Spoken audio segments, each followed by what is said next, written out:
morning, this is Chris, and I'm from Fraser Valley Adventure Riders, and today is my vlog.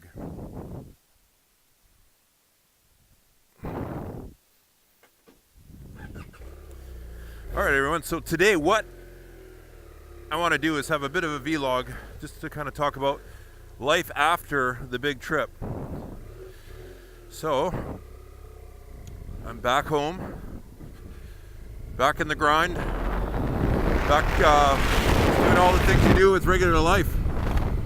And it's a bit of an adjustment when you've been on the road 16, 17 days, riding 8 to 10 hours a day, putting on some serious K, seeing crazy sights and experiencing crazy things, and all the nerves that go with different things that happen, crazy roads that you're going to drive, or just experiences. There's a lot of adrenaline on a trip like that, and you come back and life's just back to normal, and you got to slow down a little bit. So it's been a week and a half, and for the most part I haven't felt like doing anything. I just realized I took the wrong way. There's traffic this way. So I'm going to just fill you in a little bit what's going on since my trip, because some of you may have been waiting for some videos from the trip, and I haven't posted any. And I'll give a little reason why. So, to be honest, for the first week, I was just totally exhausted. I had wanted to do nothing to do with the bike other than I had to do some cleaning and washing my gear and just cleaning things up like that, which was a big task in itself. And then I had to do some maintenance on the bike, which I just kind of put off, so I wasn't really riding. But I also didn't want to edit video and stay up all night doing that because I was tired. Last Saturday, so a few days back, I had to return one of the GoPros on the Sunday to some friends, Wade and Lenica, that lent it to me. And so I had to pull everything off the GoPro. And when I went to do that, I plugged in my external hard drive that I took on the trip with all my footage from that trip, plus other rides, other reviews, other product reviews, bike reviews, a whole bunch of footage that I was going to plan on editing and producing all winter long, fall and winter, when the riding season's kind of done. And the drive failed. So all of my footage from Tuk right now is stuck in a drive that I can't access. So that is the predicament I'm in. So I've been looking into how to recover that information, and it is not cheap. So I think I may have made a mistake in the process I chose to store all my data. So I bought one of those mini Seagate hard drives, external hard drives, that and I found a little adapter or a little plug-in I could put into my phone, so I could connect the SD card into it and then plug the hard drive into it, and it would transfer the data over through my phone. So it worked great for the most part. It was a little frustrating and time consuming, and but other than that, it worked. I get it back home, and I had used it once and it did work. Unfortunately, I transferred all my pictures over, so now I don't even have pictures of the trip. At least the raw images, they're on that hard drive. So I'm kind of hooped at the moment. So it looks like it's going to cost about $800 to recover it if I go through Seagate. I haven't found anyone cheaper yet. The other ones are quite a bit more that do that kind of work so far. So can't really afford it. Anyways, so that's where I'm at right now. So kind of stinks. So maybe I'll just tell you what happened on the trip, and then I'll work on getting that data for you sometime soon. So gotta tell you, it was really the trip of a lifetime. It was fantastic. Every day had just new adventures, and they just got better and better as we went on. So the first day we made it up to about Valemont, BC.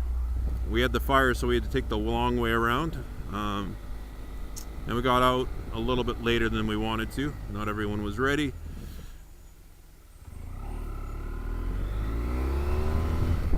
So we got to Valemont, and I think a place called Canoe River. From Valemont we went to Prince George, and then stopped in, where did we stop that night? I think it was called Dinosaur Lake, and I think we put a pretty long day in that day. And that's way in the Peace River area by the Peace River Dam.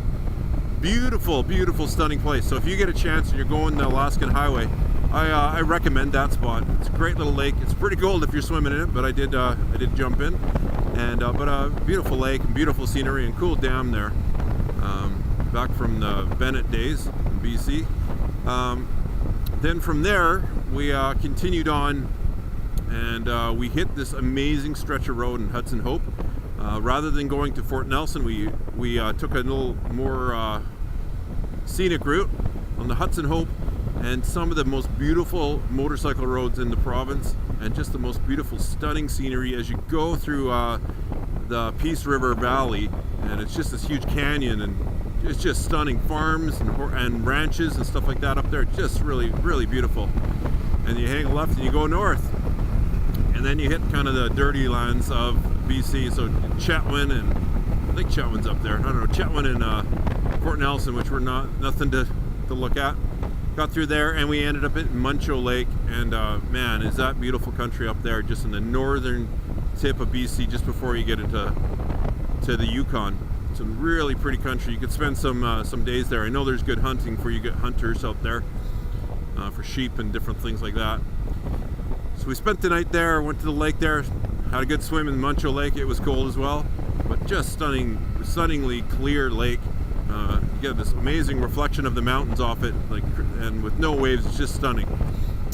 Okay, from Muncho Lake we went up to Whitehorse, where we spent the day. The next day, on a Sunday, we decided to take a break for a day, spend the day, fill up with the supplies. We had to pick up some extra tires on rims, which just happened to be the right size at Canadian Tire. It just worked out perfect. We did that. We went to a fantastic little church called, what was it called? Yukon Fellowship. Shoot, I forgot the name. Whatever. They were fantastic, right off the highway there. And a couple there showed us around town. We got to really meet everyone in the church, and they were super friendly. Had a great experience there. And some really cool things happened in Whitehorse. Moved on from there, we went up to Dawson City, which is like Las Vegas out of the 1900s. It's crazy. So this quaint little town that hasn't grown up since like 1908 or something. All the buildings are still from there. But it's a really cool gold mining town. It's a town you can spend a couple days in or more, and some great scenery around there as well. Went up to the dome there as well just to check out the view, and it is quite spectacular. Now I did that on the back end of the trip. From Dawson we went to Eagle Plains, and this was kind of this is where the trip really got alive and real. We got onto the Dempster Highway. So for those of you who've never been up north into the Yukon and the Northwest Territories on that side, you got to travel this highway called the Dempster Highway, and it's got to be one of the most challenging, grueling, tire-eating, snarly, bad to the bone highways, the Dempster Highway. So a lot of people warning us about it and saying, oh, it's really, really terrible and all these different things. And we got on there, and honestly wasn't that bad, but it is a pretty gnarly highway. I was really lucky. My bike had no problems. This little mule, she did great. No flats, but unfortunately Sandy had two flats on the way up there, so we had to plug them on the side of the road somewhere, and then at Tombstone somewhere else. Anyways, he had two flats pretty quickly. They just got really sharp stones in the shale. Our trailer fared even worse. So on that stretch of highway, ended up having a total blowout on one of the tires on the rims, where the tire was off the rim, just shattered the rim. Also one on the truck, blowout, wrecked the rim, and then a whole bunch of other flats. So we used up our extra tires, I believe, which you will need on that highway, especially if you're taking a truck and trailer, which it will get beat up. The dust is incredible on that road. It is blinding at times and a bit scary. That's probably the scariest part, as you encounter large trucks that drive rather fast and have a large plume of dust behind them. We made it to Eagle Plains, a cool little place there. Hey, if you go there, there's a little bar there. It's a kind of a dive bar, but there's a cool guy named Ryan Dillon. Say hi from us, from the crazy guys from Chilliwack that rode up there. And then from there we went on to Inuvik. And Inuvik, that ride was quite something, because from Eagle Plains to Inuvik, everything changes. So you enter into the Arctic. So you cross the Arctic divide. Actually, you do that before. You do that on the day one of the Dempster. I forgot about that. So you cross the Arctic divide. This is where the rivers now flow into the Arctic, and the landscape drastically changes. So you enter tundra. You go from boreal forest into deep tundra, and just some really cool land formations and geological formations, and it's a really cool place there. What you'll also see is the effects of global warming up there. It's really significant, and it's a real issue up there where their permafrost is melting away, and they're having major landslides and all kinds of different things, and the landscape is changing quite dramatically, quite quickly. So you'll notice that as well. On that highway, you're likely to see some grizzlies and moose, maybe caribou, and quite a bit of livestock too. So keep your eyes open. So from Eagle Plains to Inuvik, going back, now that I remember, you enter into more deep tundra, and just some amazing mountain ranges and all kinds of things like that you're going to experience that just kind of blow your mind.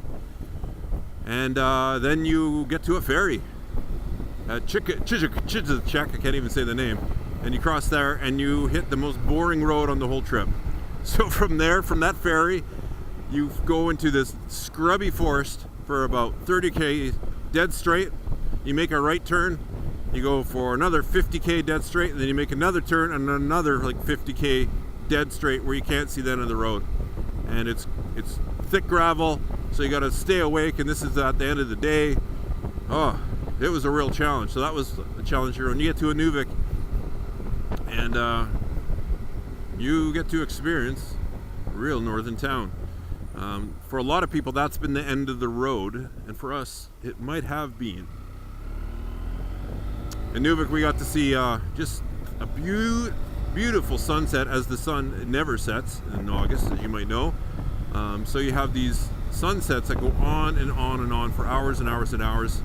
Just beautiful reds and oranges and just explosive colors. It's like the sky's on fire. It's fantastic. So from there, we spent the night in Inuvik because we couldn't travel to Tuk until late the next day. Now the reason why is we had an invitation to enter the the Tuk Highway, which was somewhat unofficial. So we did not have permission. We attempted to get permission from the highway. The construction companies that were building it, they would not give it to us. What we did have it was from the RCMP. So what they told us was come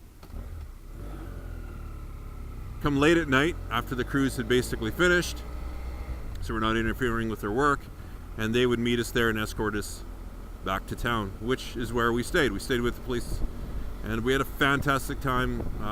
A guy named Nick Brom, he just took care of us and gave us a tour, and we had just a great time experiencing life in Tuktoyaktuk.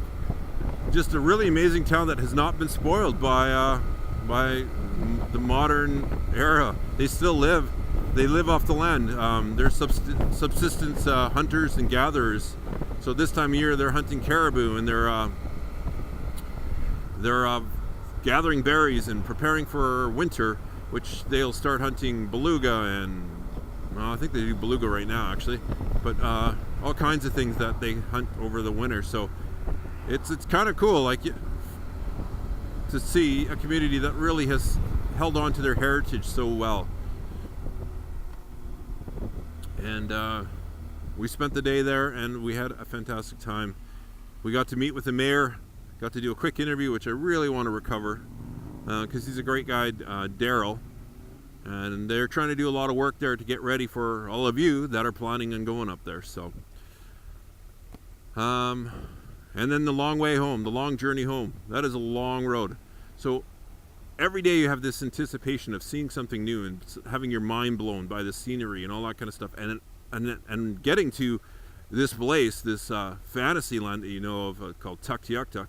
When you actually arrive there, there's this high of getting there, of adrenaline, But then the next day when you head back, it's like, I've seen this all before, and there is it's a bit of a letdown, but it's kind of funny. So the Dempster Highway, which we were shaking in our boots to go on, was now nothing. So both Sandy and I, we just ripped on that. We were going about 120 kilometers on rough dirt roads, and it was like pavement, because we're just so used to it being on those kind of conditions. And no fear, it was quite something. You just realize after, wow, we got really comfortable riding on conditions like this, where you're skating on marbles basically. But unfortunately, that's where Sandy's ride ended. Eagle Plains, he goes back there, turns off his bike, and we never got it started again. So something to do with probably his electronics or ignition, because it was getting fuel, but it would just not turn over. So from there on, I rode home on my own. So headed off to Dawson, and then from Dawson I went up to Chicken, Alaska, over the top of the world, and it is a brilliant highway. You just get to see this amazing scenery in the mountains of just climbing and climbing and climbing forever. And then you come down this crazy road to Chicken that I cannot believe that people in motorhomes will attempt. It is gnarly, dirty, muddy, grimy, tight switchback road down the mountains really quickly. So it is quite something to travel. It was a lot of fun. If I had no dirt experience, I would have not been enjoying that ride. It would have been incredibly scary. And then you make it to this little tiny, I don't even want to call it, place called Chicken. Basically has a gas stop and a gift store and some camping. And then it went straight south. I think I stopped at a place called Beaver Plains or something like that for the night, camped there for the night. And from there I met up with the guys in Whitehorse the next day. And from Whitehorse, I took the Stuart Cassiar and I camped in Kanaskas Park. She didn't give me much space there. And from Kanaskas Park, went to Vanderhoof, which I decided I need to spend the night in a hotel, because it poured rain all night. And from Vanderhoof, I drove a good 10 hours, 800 kilometers, all the way back to Chilliwack. So that is a quick summary of my trip. What I would like to tell you, though, is if this is on your bucket list, to go do it. It is fantastic. It is the trip of a lifetime. You're going to experience so much stuff. If this isn't your dream, but you have a dream, go after it. That's something I learned on this trip. When you have some dreams you want to do that you just think you can't do, man, you got to go for it. It's worth it. What you will experience and how you will grow is remarkable. So I'm going to stop now. I'm at work. I got to get going for the day. I'm a few minutes behind here. So thank you for watching. If you watched it right to then, I really appreciate it. See me there. Why don't you subscribe? I'm going to have those videos. I'm going to find a way to pull them off the hard drive so you can get all the footage of the trip. And subscribe, like the video if you can. Hit that little bell if you want to hear about new videos that are coming up in your feed. And I'm on Facebook under Fraser Valley Adventure Riders. You'll find me on Instagram. So the links are below. Click on those, start following me there too, and you can hear about what's going on. Thanks for watching. Really appreciate it. Peace.